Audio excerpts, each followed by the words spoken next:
Hello and welcome today to this presentation in regards to Ethereum, Bitcoin, the future of cryptocurrency, the future of blockchain technology. My name is Adam Russell and I'm the co-founder and CEO of Global Resource Broker Companies. And under our umbrella, we have basically three major companies. We have Global Film Syndicate, a Global Idea Broker, and we have Global Human CapNet. And so today, I'd like to talk to you about the future of Bitcoin and even Ethereum, which I believe is going to be Bitcoin 2.0. So let's get right into it. So do you remember this? Do you remember back in the day when people tried to get online and it took maybe 5-10 minutes just to connect? And we were using services like Prodigy and CompuServe. Back then was the beginning. That would be Internet 1.0 or Web 1.0. Well, I want you guys to think where we are today with cryptocurrency and blockchain and Bitcoin. We're in Web 1.0. Let's take a stroll through memory lane in regards to the different technology companies that we have seen grow over the years. So from 1995 to 2016, we've had all different types of technologies that were disruptive in many ways. Link, research, browse, read, books, search, email, buy, write, tag, share, watch, socialize, map, aggregate, locate, stream, and now we have currency and blockchain and virtual reality technology, and the future is just unbelievable where this is going. So back in 1995, you had your Netscapes of the world, the beginning of Windows, you have Internet Explorer just started, AOL, Expedia started opening up, you had Napster, Amazon, and as we went through, we had Gmail, we had Google, PayPal, eBay, LinkedIn, Dropbox, YouTube, Facebook, and as you went into 2010, we saw Foursquare and Android, which was a huge change in mobile technology around the world, the Wii system, the TiVo player, and on and on. Then we saw the Chrome OS and the Chrome TV and the Google TV. We saw the watch technology come into play. And now we're in a new era. We're in a new system. So if you notice, Bitcoin was back in 2008 was the beginning of Bitcoin, which we'll talk about in a minute. But we're all the way in 2016. Matter of fact, we're in the middle, or just about the middle of 2016. And now we're talking about cryptocurrency and blockchain technology. And we're talking about Coinbase and cryptocurrency wallets like Circle and local Bitcoins to access and purchase Bitcoin, and Ethereum, which is the future of Bitcoin, and Oculus Rift, which is working with all different types of companies like Facebook 360 and 360 video technology. I mean, the future is really, truly going to be virtual reality. Mark my words, in the next year, all you're going to hear about is virtual reality. All you're going to hear about is blockchain technology and cryptocurrency. So what is cryptocurrency? Well, I'm going to read this to you. It's a digital currency in which encryption techniques are used to regulate the generation of units of currency and verify the transfer of funds, operating independently of the central bank. In a decentralized cryptocurrencies such as Bitcoin now provide an outlet for personal wealth that is beyond restriction and confiscation. Now listen to that very carefully. Decentralized, meaning there's no central point of failure and there's no way that they can centralize it. So it's out of the hands of the Federal Reserve and the different banking systems. It also is allowing you to have it beyond restriction and beyond confiscation. Now, let's talk about kind of a comparison in technology. So if you look at Skype, Skype was the replacement of the telco long distance monopoly. Back in the day, you have to pay for it. I'm sure you remember paying for long distance service, paid through the nose, and anywhere you went, you had to pay long distance. Then Skype came along and said, as long as you're inside of our network, we are going to allow you to communicate anywhere in the world for free, as long as each participant peer-to-peer has a Skype account. Now, of course, they've advanced since then, gone into the different, a web technology that's even more advanced. But let's compare that to what we're talking about today. So the old school, The old guard system is your banking and remittance monopoly. You have the major banks, your Banks of America, your JP Morgan Chases, the Wells Fargo, Goldman Sachs, the Federal Reserve, and then you have the remittance, the MasterCards, the Visas, the American Express, the PayPal systems. We believe, comparably speaking, that Bitcoin and cryptocurrencies in general would be the next generation of how we're going to conduct transactions instantaneously, securely, worldwide, moving forward in the future. And I believe the millennials are going to catch on to this, and I believe everybody is going to catch up to it. So, decentralization, what does that really mean? Well, the easiest way to explain it is that there's no longer a need for a third-party clearinghouse to clear a transaction, or to clear anything for that matter. See, with blockchain technology, you have a distributed ledger, which every part of the ledger confirms that the validity of every transaction has already happened, and they're compensated for validating the last transaction in the chain, so you can never create any kind of a counterfeit situation or a fraud situation. And it's faster.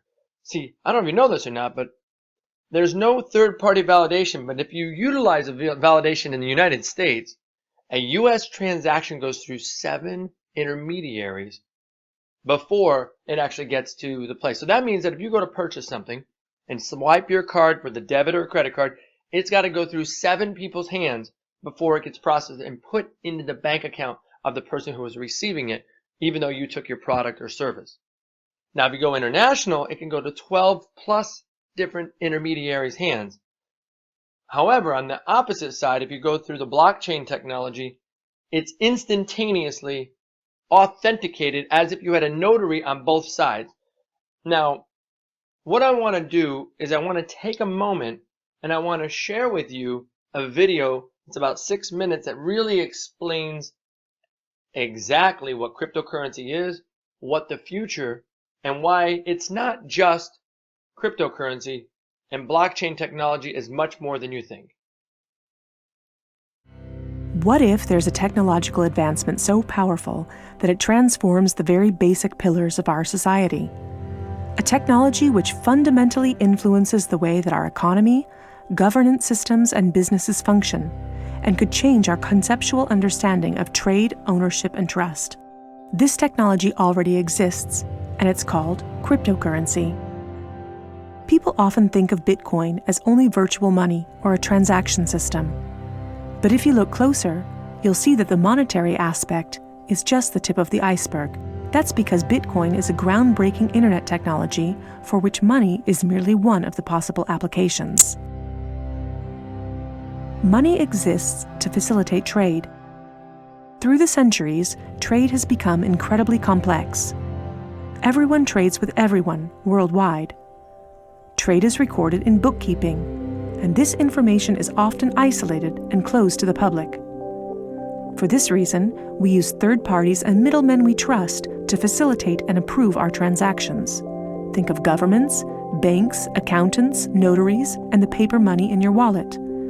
We call these trusted third parties.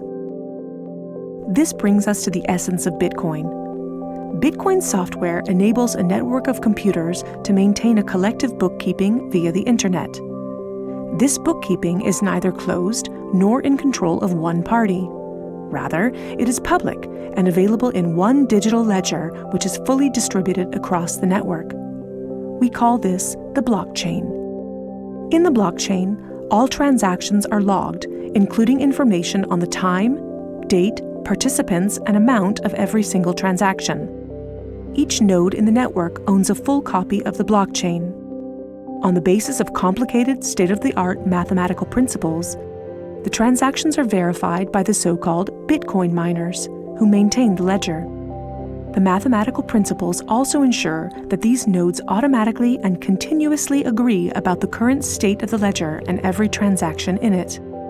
If anyone attempts to corrupt a transaction, the nodes will not arrive at a consensus, and hence will refuse to incorporate the transaction in the blockchain.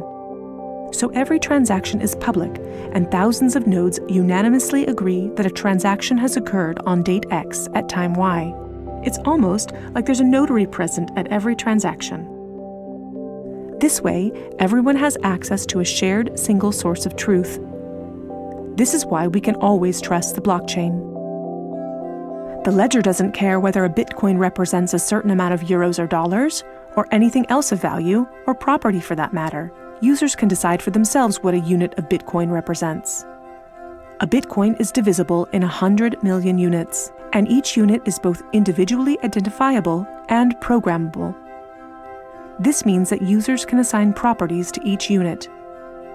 Users can program a unit to represent a eurocent, or a share in a company, a kilowatt-hour of energy, or a digital certificate of ownership. Because of this, Bitcoin is much more than simply money and payments.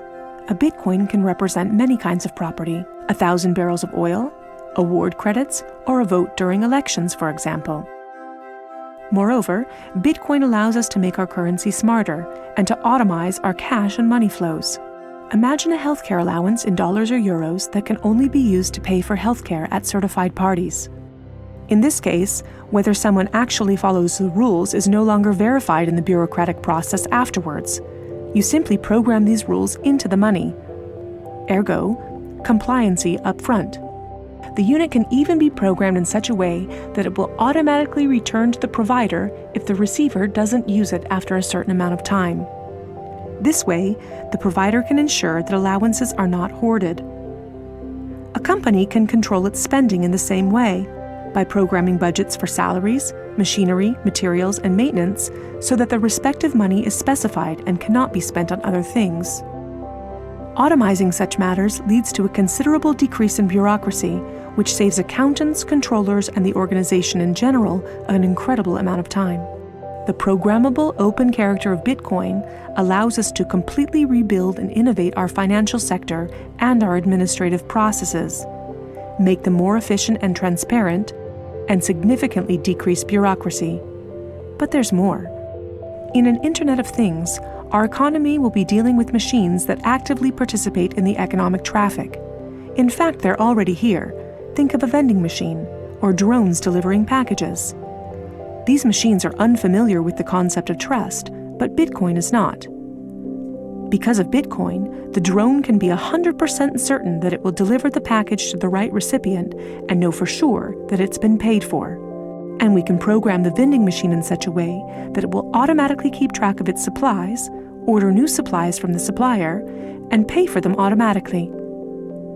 Of course, you'll understand that this is only the beginning. Internet technology is disruptive and breaks the status quo. It opens markets and breaks the positions of middlemen all the time.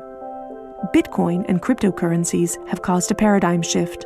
It's time to explore this new technology constructively and critically, and openly discuss potential applications. That video does a great job of explaining cryptocurrency and where it's going, how it's disruptive in more ways than just currency. But let's talk a little bit about actual currency. So there's different types of currency around the world. One is a fiat currency, which is the dollars that you have in your pocket right now, or could be a yen if you're in other parts of the world, or a euro. And then there's cryptocurrency, which really is a digital currency. It's not paper, and both of which are not backed up by anything. The difference is that in cryptocurrency can be mined just like you can mine gold. But there's a handful of characteristics that need to be in place in order to have an object or a product or a mineral or something to be a currency. Number one, it has to be portable. Obviously, a dollar is very portable, so is cryptocurrency. It's even more portable. Number two, it has to be divisible. Well, you can change down a dollar into change, and believe it or not, Bitcoin and cryptocurrency can be broken down into 8 decimal points, which is what they call macro purchase, and then micro purchases, which are going to be fractions of a penny, which can go even more divisible than a dollar. Transferable, instantly transferable anywhere in the world. Digital, obviously digital money, you can do the same thing. Store of value, by itself, it has to have its own value. Neither one of them are backed up by gold anymore, so none of them really have that much of a value to them other than what we give them. It has to be non-counterfeitable, or very difficult to counterfeit. The dollar can be counterfeited. The blockchain technology with Bitcoin and currencies very difficult, if not even almost impossible, to counterfeit. And of course, it has to have a limited supply, where there's never really going to be a limited supply of dollar, because the Federal Reserve just keeps on pumping it out and thinks that there's their own piggy bank, and they just keep on printing more money as we raise the debt ceiling until we stretch it so far like a rubber band and it breaks, and you're going to have to look into gold and cryptocurrency. And then you have cryptocurrency. As an example, Bitcoin has a limited supply. There'll be 21 million Bitcoins mined until the year 2120. By that time, you will have then mined all 21 million, because every 4 years, the amount that you can mine breaks down from the initial. Every 10 minutes, you could mine 50 Bitcoin. Every 4 years, it cuts in half, and it'll happen until the end of time. So, or until the time frame, which is actually it's 2140. That being said, let's talk about how Bitcoin actually became a store of value. You know, it's interesting because when you go back in time, you will see there's a history on Bitcoin. And Bitcoin had a kind of a rough road, but it really was finally valued when a gentleman or a group of people in San Francisco decided that they're going to put out 10,000 Bitcoin if somebody would buy them a pizza. And sure enough, someone in London decided to buy that pizza, and there's a picture of it right there. And that pizza today, with 10,000 Bitcoin, would be worth $4.1 million. Now, that happened on May 22nd, 2010. And since then, every year, May 22nd is National Bitcoin Pizza Day. So it's a very significant time in cryptocurrency history for those that follow cryptocurrency. Now, let's talk a little bit about the history of Bitcoin. So it started out, obviously, in 2008, when Satoshi Nakamoto actually created the white paper that backs up blockchain, cryptocurrency, and more importantly, Bitcoin. And this year, he's being recognized for the Nobel Peace Prize, but here's the funny part. No one's ever seen the guy. They don't even know if he's a guy or a woman. They think they may be the cyberpunks, which were the hackers at the time. Nobody really knows if he's going to show up or not show up for his Peace Prize. But one thing is for certain, is that he owns anywhere from 1 million to 3 million Bitcoin, and at a rate of about $400 at a current rate, that's about $400 million that he has. So if he wants to stay in hiding, it's up to him, or whoever that may be. That being said, it became more readily acceptable when Mt. Gox, which was the exchange at the time and really was a gaming company, that decided to really open up the first ever Bitcoin exchange. And unfortunately, they didn't have the infrastructure or the technology to support the kind of growth that happened with Bitcoin. It went from literally a tenth of a penny all the way up to $1,000. Now, a couple of things happened. One, they crashed the exchange. They had to shut it down. And then went back down to a couple $100. Two, it started to become readily acceptable at different locations would start to accept Bitcoin. As you can see here in the window, Bitcoin accepted here. And then there was the Silk Road. And you remember the FBI came along and they tried for years to try to shut them down. But you could buy literally any kind of illegal paraphernalia, service and or drug, have it shipped to your doorstep, just like Amazon for drugs. You could just go on the Tor network, you go to the dark net, and you could, with a little bit of technology, you could actually get on the Silk Road. And so the problem with that is that when people think of Bitcoin, they start to think of the history. And really the history is a lot more than what you think it is. So where do you earn or create more Bitcoin from? Well, you do it from mining. How do you mine Bitcoin? Well, there's a handful of ways to cryptocurrency mine, and so I'm going to go over those with you. So it started out as CPU mining, which is central processor unit mining. You could do right from your own computer. But that very quickly, when you talked about Bitcoin mining, it couldn't sustain, so then they had to go to graphic processor unit mining, and then they started to daisy chain them, and literally people were putting these systems in their houses to mine for Bitcoin. And then, of course, it got to the point where the ASICs mining, which is a memory-intensive chip that's specifically designed for handling Bitcoin, They would have those, and then they'd have multiple rooms and server rooms, and next thing you know, they had server farms and huge warehouses with servers just to mine for Bitcoin. Nowadays, we actually have Ethereum, and Ethereum is the next generation of Bitcoin we're going to talk about in a little bit. Matter of fact, it is the top 2 cryptocurrencies. Top 1 is Bitcoin, has a $6.4 billion market cap, and Ethereum is number 2, and it had already broken over $1 billion, just shy of $1 billion as of today, April 2016. Believe it or not, there's over 669 cryptocurrencies or altcoins out there. So the top coins in the market, as you can imagine, have the most volume and the most volatility, as well as people emotionally buy and sell their cryptocurrency on the exchanges. Bitcoin today is supported. $1.61 billion have been invested to date in the ecosystem that supports the infrastructure for both blockchain and cryptocurrency. That includes the different types of wallets, that includes different types of merchants, and different ways that you can support the technology across the board. Even there's over 50 banks worldwide that are invested in this type of technology. Now, basically, there's 4 ways you can make money with Bitcoin and cryptocurrency. Number 1, you could store it. There's some speculation that say that Bitcoin could go up as high as $10,000, $100,000 per coin. It's only a little over 400 today. Second way, you can mine it. Now, most people can't afford to mine it, so they invest in mining pools.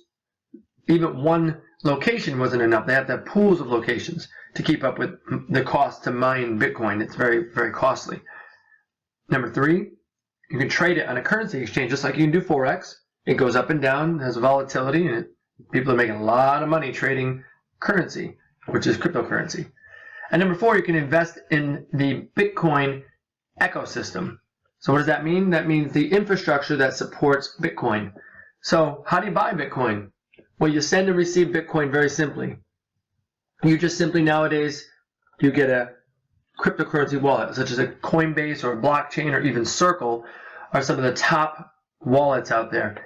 Now, there's currently over 20 Bitcoin wallets that you can convert your fiat currencies, such as your dollar or the euro, and you can convert them to Bitcoin. However, at the beginning, it was extremely cumbersome. You had to have the blockchain synchronized on your computer. You needed to know line code, and it was very difficult to even buy Bitcoin. But nowadays, they've made it super simple to buy Bitcoin. But who accepts it? How can you use it? How can you actually have commerce with it? Well, myself, I was able to purchase Bitcoin no problem through a Coinbase and for a handful of other different wallets that I have Bitcoin in. And I was able to buy my Starbucks through the gift. I can have a gift card that's loaded with Bitcoin. I could purchase up to over a couple hundred merchants through that. I even buy my Whole Foods, and I bought lunches and shopped with Bitcoin. There's over 100,000 merchants worldwide that accept Bitcoin. And now here's an interesting statistic. There's 7.1 billion people in the world, and 5.5 billion of them are underbanked or unbanked, meaning they don't have a bank account. 1.5 billion people have a bank account. So that means there's a huge market, since there's over 6.5 billion cell phones, or people using cell phones. There's like 14 billion cell phones. It's like 6.5 billion people use a cell phone. As long as you have a cell phone, you can use cryptocurrency. So who's using it? And what is it being used for? Well, it's being used for mostly online, because it's probably the easiest. But there's also online gaming, payment processing, there to pay your bills, checkout at kiosks, mortgages, restaurants, and so on. And you can see the majority of it has been online, and it's being used really across the board for all different types of things. And this is a survey of 2015 over the 12 months. Now, who's buying Bitcoin? Who's using Bitcoin? Well, male and female, only about 10% have never touched it. Average about 30% have used it once in the last 12 months. Average about 40% have been used about 2.5 times, and an average about 15% have used it 6 or more times. So, in essence, the average person is slightly familiar, but not quite familiar with cryptocurrency, and there's a very small percentage that are very familiar or extremely familiar, as you can see by this chart. So the majority of people are just learning about cryptocurrency, and you're going to hear quite a lot about it.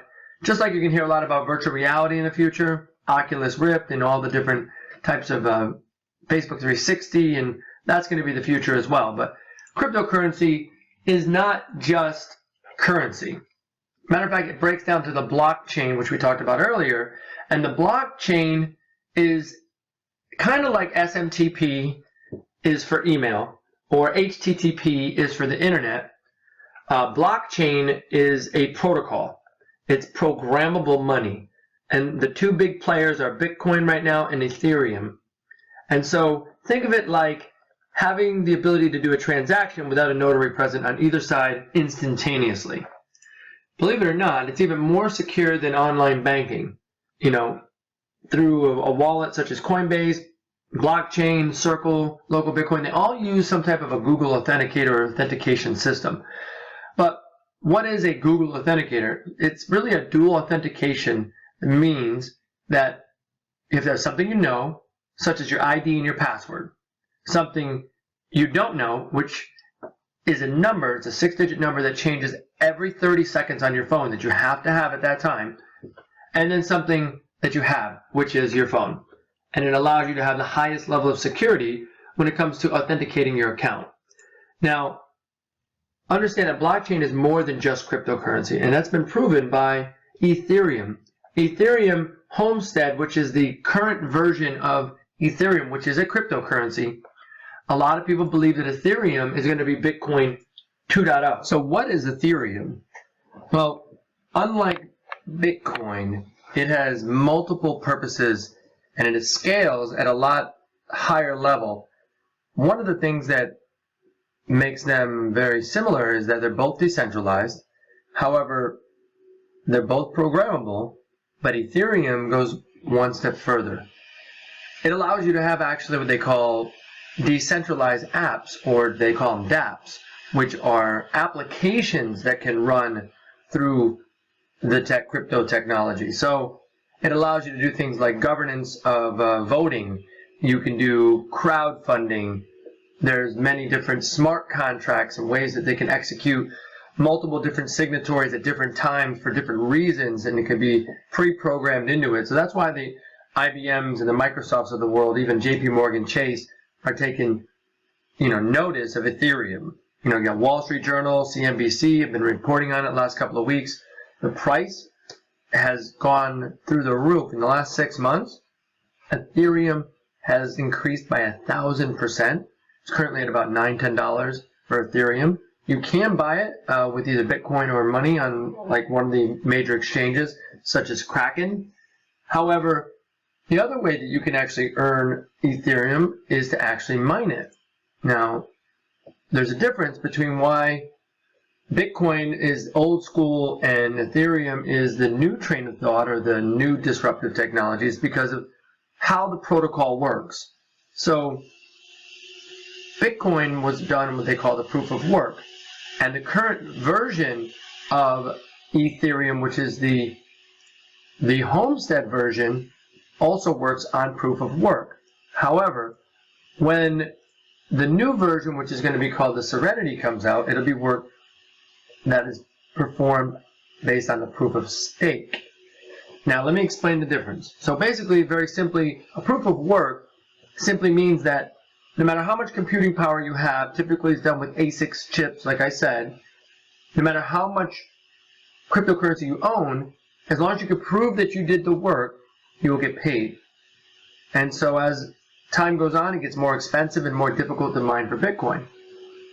Well, there's also a limited supply of Ethereum or Ether, but when Serenity comes out, when it goes to proof of stake, that means that, number one, it does count how much you already have, because based on how much you have, you can only make a certain percentage more of Ethereum, so no one can conglomerate it like some of the really big mining companies in the world.